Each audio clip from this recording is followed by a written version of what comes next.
Jeg vandt 500 kroner den første gang. Det føltes vildt, som om jeg havde fundet en genvej til penge og spænding, men det gik hurtigt galt. Jeg havde brugt hele min konfirmationsopsparing. Jeg kunne ikke stoppe.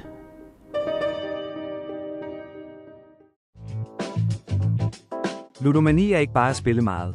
Det er en afhængighed som alkoholisme, bare digital. Det handler ikke om penge, men om jagten på gevinst.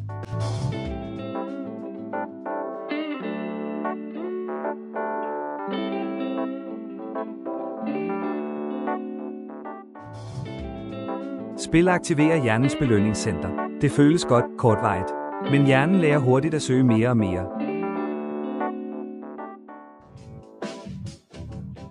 Hvis du derude gerne have de bedste indbetalingsbonus, så tjek basicdeals.dk ud. Der kan du altså få Come On, hvor der kun er 5x wager indbetalingsbonus. Det er den laveste indbetalingsbonus på Dansk Licens. Og så kan du altså også få 15 gratis freebets inde på Casino 999. Over 30.000 unge under 18 har spillet om penge online, selvom det er ulovligt. Mange spiller på sider uden dansk licens.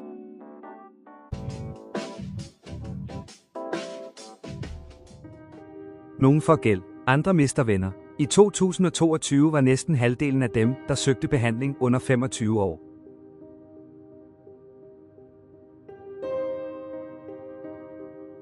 Vi tager ansvar. Derfor har vi indført underskudsgrænser og advarsler. Men ulovlige sider er et problem. Flere danske udbydere forsøger at dæmme op, men ulovlige sider uden kontrol er en trussel mod unge. Vi skal turde tale om det. Tidligt, i hjemmet og i skolen. Viden giver modstandskraft.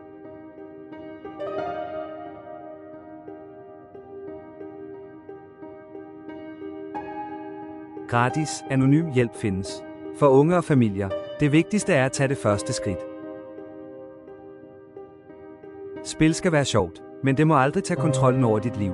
Del videoen. Tal om det. Det kan redde et liv.